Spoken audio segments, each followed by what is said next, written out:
la Fundación Unión Radio presenta Divagancias con Pedro León Zapata y Miguel Delgado Esteves.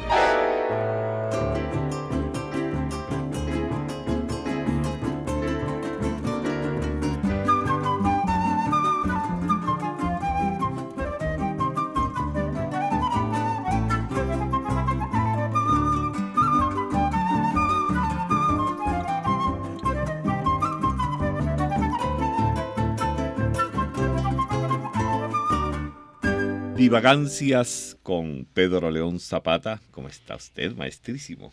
¿Cómo le va? Bien, Y bueno. con Miguel Delgado Esteves. Comenzando por lo de maestrísimo. Ajá. Qué curioso, antes en Venezuela le decían maestro en son de burla prácticamente a todo el mundo. Ajá. Pero con el tiempo, por ejemplo, los limpiabotas, que afortunadamente hay menos ahora que antes, los limpiabotas decían pía maestro o pía doctor, según fueran a limpiarle los zapatos a un maestro o a un doctor, según la cara que le vieran.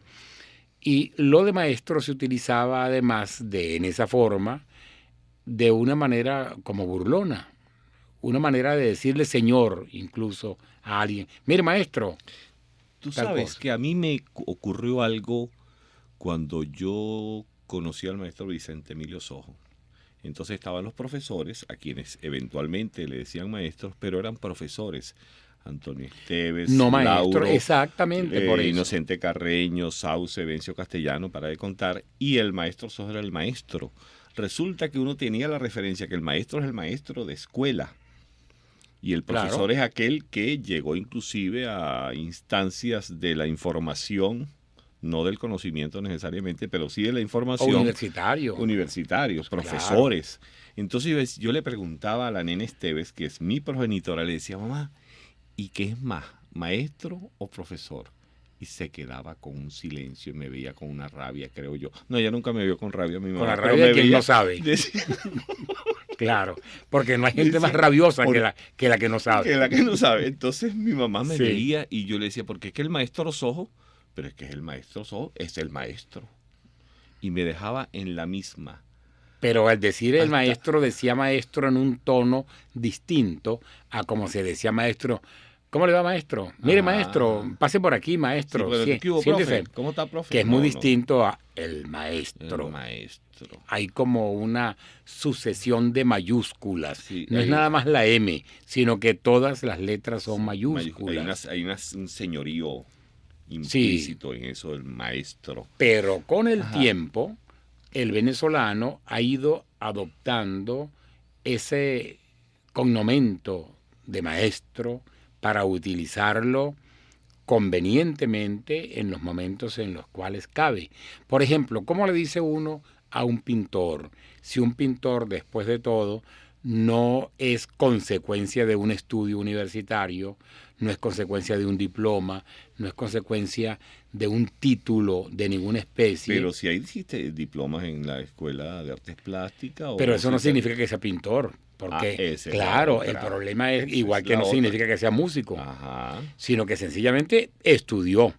Pero eso no quiere decir que sea pintor. Pero cuando le dicen maestro, ya le están dando una jerarquía que no la concede ni la universidad, ni la escuela, ni la Constitución, ni hay nadie que conceda ese título, sino que lo concede el público, que considera que ese músico, que también siempre se ha usado más en el caso de los músicos, es un maestro, que merece ser llamado maestro. Ya no en el tono de que es un maestro como el maestro Sojo, en el sentido mayúsculo de la palabra, sino que es un maestro porque domina su oficio. Ujú. En el caso de un pintor, su artesanía, así como quien dice el maestro zapatero, el maestro cervecero tan célebre de la Claro. propaganda.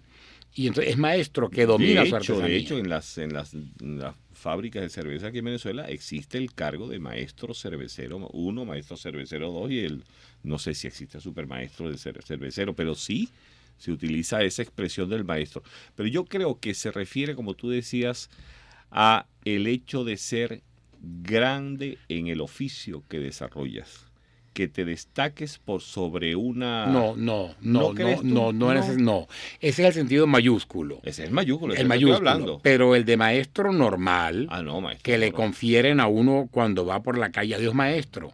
Pero que le dicen maestro no en el sentido que antes se decía, pase por aquí maestro, mire maestro, por ahí es la cosa. Pero eso es sin coloquial, saber ni siquiera eso es quién. coloquial. Eso es coloquial. No, maestro en el sentido de que uno es un artesano, un maestro de una artesanía. Uno domina su cosa. Uno sabe remendar zapatos, por ejemplo. Pues es un maestro que sabe remendar zapatos. No es que destaque, no es que brille, no es que sea famoso, no, sino que sencillamente sabe hacer su cosa.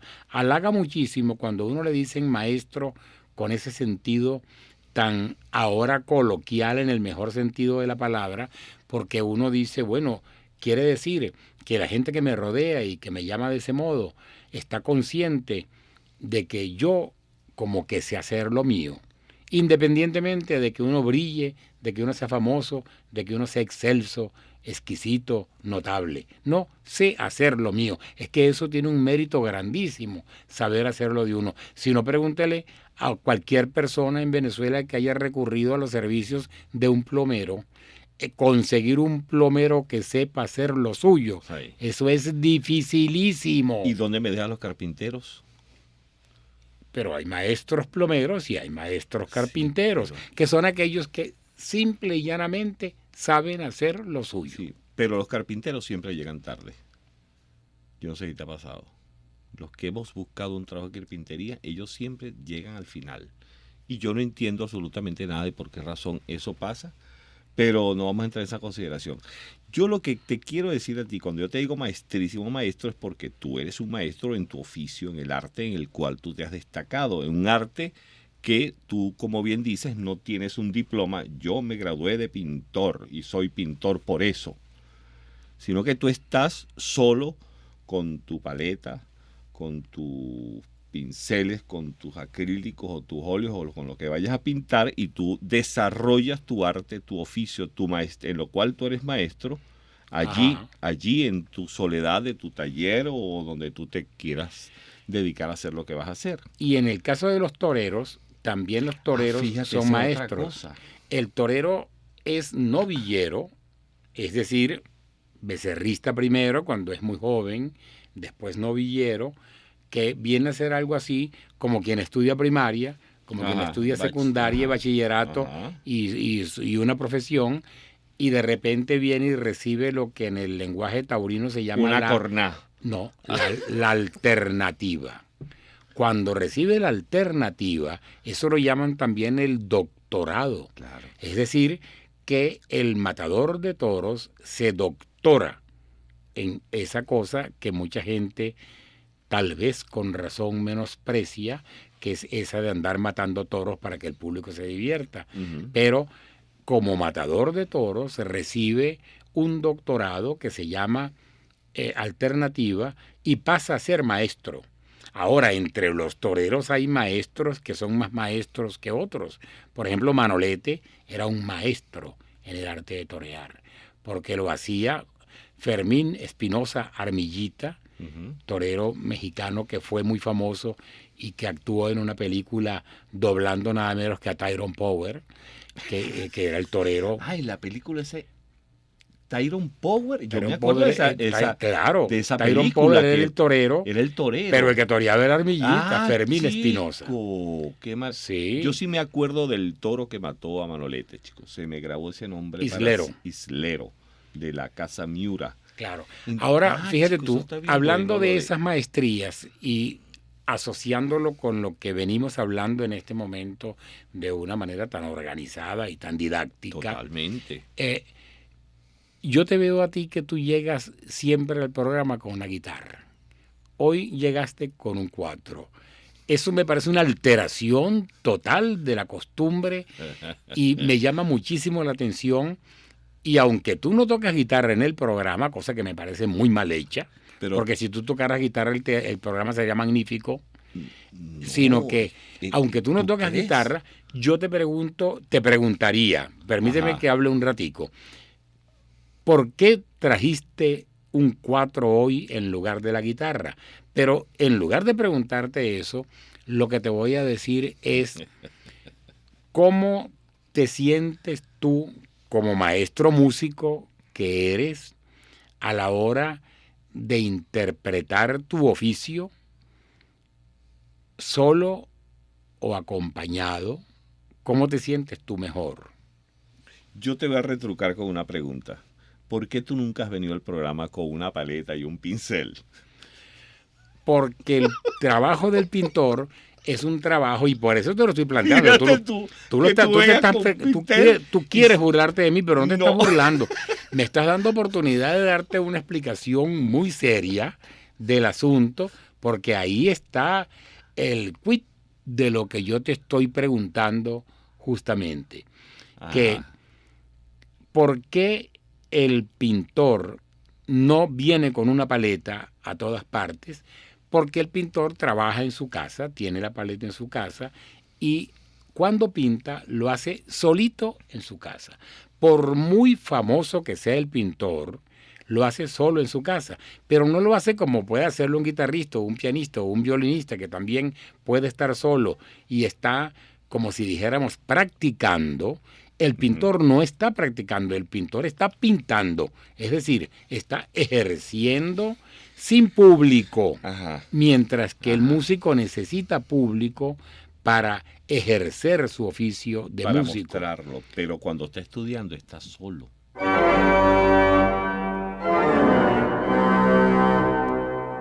Si tú fueras músico y te digamos a tocar una tocata y fuga, tú tocas y yo me fugo. Vamos a tener que fugarnos los dos porque ya se acabó esa parte del programa. ¿Tú crees ya?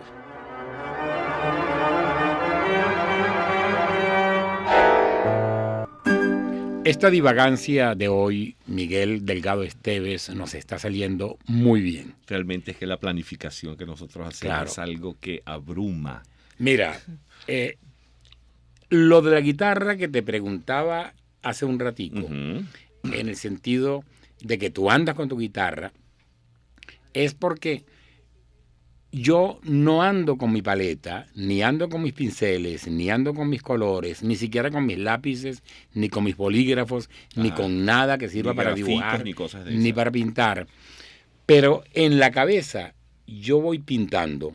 Por eso, cuando tú hablas de esa destreza, que es cierto, lo de la destreza en el caso del intérprete musical, esa destreza que hay que ensayar todos los días, que hay que tratar de no perder, el maestro Segovia dándole a la guitarra para que los dedos estuvieran con aquella flexibilidad, con aquella cosa mágica que debe tener un maestro de la guitarra. Tú eres otro maestro de la guitarra, pero tú nombras a Segovia porque debemos nombrar la competencia también. La distancia de Segovia hasta mí es galáctica. Perdona. Pero él llegará algún día, no te preocupes. Bueno, entonces, Miguel, te lo preguntaba. No, es que él ya se fue.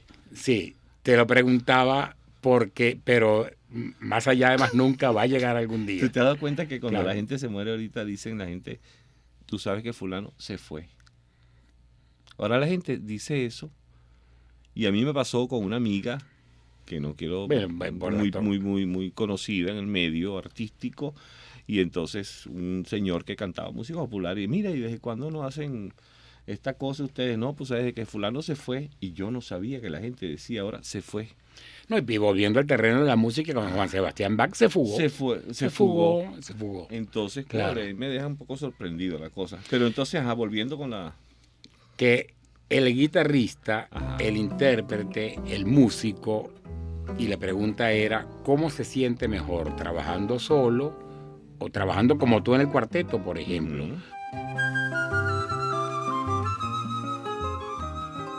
Tú trabajas con el cuarteto. El cuarteto al mismo tiempo ha llegado a un grado de integración, porque yo me imagino que ocurre con esos conjuntos de 3 o de 4 frecuentemente, tan grande que tú seguramente cuando estás interpretando cualquier pieza con tu guitarra, acompañando y acompañado del cuarteto, tú debes sentir como que lo que el resto del cuarteto está emitiendo, también lo emites tú.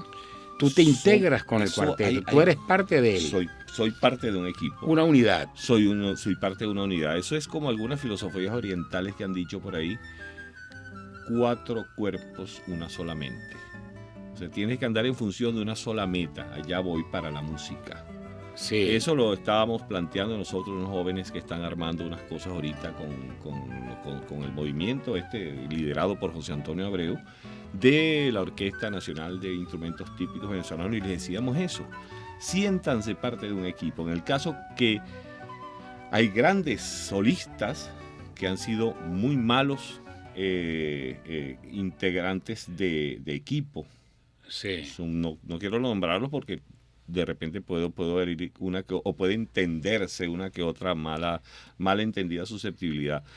Pero sí hay gente que tiene un extraordinario sentido del acompañamiento, un extraordinario sentido de, como decía Jesús Soto del cuarteto, dijo, saludable ejemplo de desprendimiento individualista. Porque ahí nadie estorba a nadie en el momento que alguien se está destacando. Yo agrego, respetando mucho naturalmente, como es lógico lo que dijo Soto, yo agrego por mi parte que no nada más es un saludable ejemplo de desprendimiento individualista, sino una manifestación de la individualidad a través del grupo. A través del grupo, eso porque es correcto. tú individualizas al cuarteto en ti y cada uno de los otros cuatro, los otros tres, individualiza su cuarteto. Cada uno es el cuarteto. Hay una comunión que existe entre los cuatro integrantes del cuarteto, José Antonio Naranjo, Telésforo Naranjo, Raúl Delgado Esteves y yo, que hay una integración total. Ahí todo el mundo está claro cuál es el objetivo. Por lo menos, si no sabemos qué vamos a hacer, sabemos qué no debemos hacer. Entonces, en ese caso, a mí me llama mucho la atención comentarios que se han escrito por allí, como ese caso de Soto. Pero hay instrumentistas extraordinarios que han hecho historia, son parte de la historia, que no son buenos integrándose a un equipo musical en función de una obra determinada. Fíjate tú el caso de uno que se acaba de ir, Freddy Reina. Freddy Reina está en la historia de la música de este país desde hace muchos años. Él solo, claro. Y él no era un integrante él no era un cuatrista que se podía integrar como se integró Hernán Gamboa con todo lo que desarrolló Hernán Gamboa con el cuatro, claro, con lo que ya está haciendo Che Hurtado con el caso de Gurrufío, que se integra en un grupo y sin embargo ellos pueden brillar solos en un momento determinado. Con todo y que pertenezcan al grupo, sí, claro. Con todo y que pertenezcan al grupo, pero en el caso de Freddy, con todo el respeto, o sea, Freddy realmente... Él era un fenómeno también. Era un fenómeno lo suyo. Único, indudablemente. A Lirio Díaz, yo tengo el honor de conocer a Lirio, y el sentido de englobarse a un grupo que estuviéramos tocando juntos en una reunión informal era bien diferente a otro que también se acaba de ir, que es Rodrigo Riera. Rodrigo Riera tenía un sentido del acompañamiento. Bueno, el disco aquel que hizo con Soto. Justamente con Soto, que estamos mencionando en este momento. Exactamente. Entonces, él, un gran maestro de la guitarra, un gran maestro de la guitarra, va a ponerse a acompañar canciones populares a Jesús Soto. Si volviera a encontrarte, no sé qué te diría. Tal vez en un instante todo se olvidaría. Si volviera a encontrarte, no sé qué te diría.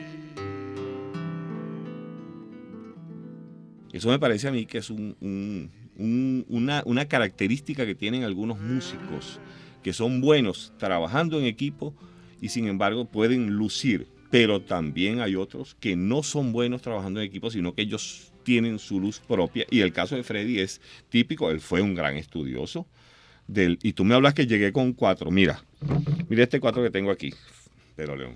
Sí. ¿Te acuerdas cómo en lugar de la guitarra trajiste el 4 ahora? Pero por una razón técnica. Ah, bueno, está bien. Mira esto, ¿cómo es la afinación? Cambur pintón. Ajá. Cambur pintón.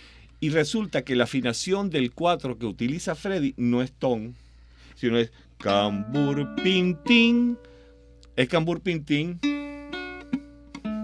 El de Freddy Reina. El de Freddy, porque resulta Sí. que aquella guitarra renacentista, que es la que da origen a Pero es que él todos interpretaba estos- música renacentista Claro. frecuentemente, claro. Es que Freddy Es que él tocaba con el 4 lo que le pusieran, Claro. por complicado que y fuera. él leía en tablatura, que fue el primer intento de dejar registro escrito sobre lo que se escribía sobre estos instrumentos, que no es el pentagrama que conocemos hoy día, sino que Sí. era tablatura. Pero tú me estabas preguntando en una ocasión de por qué, cómo es la cuestión del 4, porque tú has visto 4 en otros lados de Claro, América. porque la pregunta era esta, para que se enteren todos los que nos están escuchando. Uno se manifiesta como muy orgulloso del 4 venezolano, el cual lo considera uno, así como en el terreno de las flores uno considera la orquídea, como en el terreno de los árboles uno considera el araguaney, como flor y como árbol El nacional. pájaro. Y al mismo tiempo, ¿cuál es el pájaro guarandol? El turupián. Ay, yo creía que hablando de música. Es que estamos hablando de música. Y el pájaro guarandol tiene su música y el turupial todavía no la tiene. Sin embargo, el turpial es el pájaro nacional. Ujú. Hay una serie de fauna y flora, de elementos de la fauna y de la flora, que son nacionales. Y como instrumento nacional, el 4. Pero de repente uno viene y encuentra con que hay 4. Hace unos días se presentó aquí mismo en Caracas, se presentó un grupo folclórico veracruzano y uno de los instrumentos que traían era un 4, exactamente un 4 ¿Ah, sí? que ellos llamaron requinto. Ya te voy a explicar eso ahora. Bueno, y en otras partes del mundo, que no es nada más México, también tocan ese instrumento de 4 cuerdas. Es decir, el 4 no es tan exclusivamente venezolano como los venezolanos creemos. No, eso viene de por allá más lejos. Y Pero tú nos lo vas a explicar entonces, en Delantico. dentro de un ratico. Mira, Miguel Delgado Esteves, Dime, lo que Zapata te voy a Pedro leer. León. Lo que te voy a leer. Te lo voy a leer a propósito de lo que estamos hablando, Ajá. del 4. Tú me dejas que te lea un pedacito y luego tú te sueltas a hablar todo lo que tú quieres y tocas el 4 y haces todo lo que tú quieres y me voy a quedar aquí callado. Pero esto es el 4 venezolano, publicado por Cuadernos Lagobén. Ajá. Y en este fascículo de los Cuadernos Lagobén dicen lo siguiente. Así vemos, por ejemplo, cómo en 1459 los procuradores de las Cortes de Lisboa tuvieron que tomar medidas muy concretas para ponerle coto a los desatinos de ciertos guitarristas cuyas serenatas producían efectos tan nocivos como inesperados. Se juntan 10 hombres con una guitarra, quedándose 3 o 4 a tocar y a cantar, mientras que los demás trepan por las casas y las desvalijan. Las malas mujeres, hijas o criadas de algunos hombres, al oír tocar la guitarra, abren las puertas y duermen con los guitarristas, quienes al irse no dejan de llevarse alguna cosa. En vista, oye, pero tú tienes unos antecedentes increíbles como guitarrista, Miguel. En vista de ello, los procuradores decidieron que después del toque de queda, donde lo hubiese, y después de las 9 de la noche hasta después de la salida del sol en los demás sitios, el guitarrista que fuese hallado con una guitarra en ciudad, villa o lugar público en que no se celebrase fiesta o boda muy concurridas con antorchas y luminarias, iría preso y además perdería la guitarra, las armas y la ropa que llevase. Qué calaña de gente la que te antecede a ti, Miguel, Realmente tocando la terrible. guitarra. Yo no puedo decir lo mismo de ti, Pedro León. Porque El único imagínate pintor tú- así malo, así escultor, sí. Benvenuto Cellini. Benvenuto ¿Ah, sí? Cellini era un orfebre exquisito que agarraba un poco de metal y le daba y le daba y le daba y lo martillaba y lo calentaba y lo ponía en un yunque y lo convertía en una daga hermosísima y se paraba en una esquina a esperar a sus enemigos y los ajusticiaba. Pero muy bello el puñal, porque él era un orfebre Pero extraordinario. eso es un gran orgullo que uno lo apuñaleen con semejante puñal. sabes que- Yo sería orgullosísimo. Y que le digan a Mucho. uno y que las últimas palabras de uno sean esas que le digan, ¿quién fue? ¿Quién fue? Y uno sonreído dice, Benvenuto Cellini. Y entrega las armas. Y Bueno, la vida. ¿qué tienes tú que decir Y se va, entonces de lo que y te se acabo va. de decir de la guitarra? Que lo acabo de leer aquí No, porque en este tú cuaderno sabes que Lagodén. eso era de la guitarra renacentista.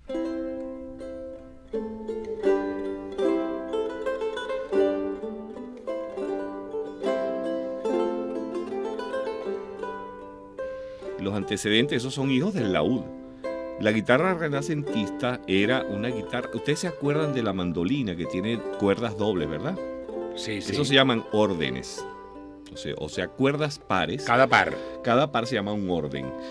Esa guitarra renacentista tenía 4 órdenes, eran 4 cuerdas dobles, con una afinación, no voy a entrar en detalles técnicos porque es muy fastidioso realmente. Esa guitarra renacentista estaba afinada de una manera X y eran cuerdas dobles y eran golpeadas, o sea, como se toca el 4, así como se toca el 4, así eran los golpes, inclusive se le llamaba golpe de guitarrilla, que mucha gente dice que los golpes larenses, los golpes en general del joropo, De ahí viene de ahí viene la expresión. cosa de la expresión del de golpe, ¿no?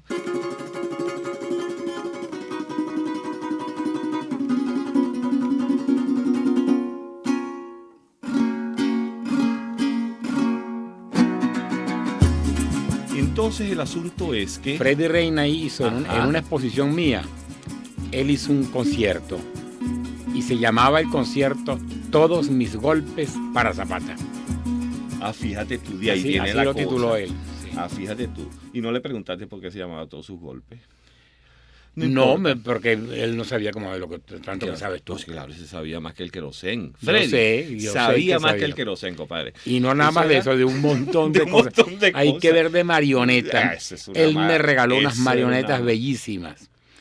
Pero se quedó con unas más bonitas todavía, que tenía en su casa una colección increíble de Él era mágico, él era mágico. bellísimas. Sí, sí. Totalmente entonces, mágico, de verdad. entonces, lo que te decía, esa guitarra renacentista tenía 4 cuerdas, o sea, 4 órdenes. Y tenían una afinación determinada, siempre en escala ascendente. Si tú haces eso, la guitarra renacentista estaba afinada así. Estoy haciendo una trampa aquí. Este es un armónico.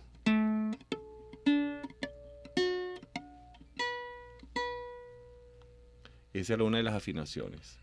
La, re, la, re, fa, si, si. Entonces, luego aparece la vihuela, que son dobles cuerdas. Hay algunas variantes por allí que no voy a entrar en detalles. La vihuela, pero ya la vihuela tenía 6 órdenes. 6 órdenes en las cuerdas. O sea, eran como la guitarra nuestra actual que tiene 6 cuerdas. 6 órdenes son 12. Son 12, exactamente, amorochaditas. 12 ellas. como las que toca el español. No, Narciso Yepes Narciso. toca es una guitarra de 10 cuerdas, pero no son dobles.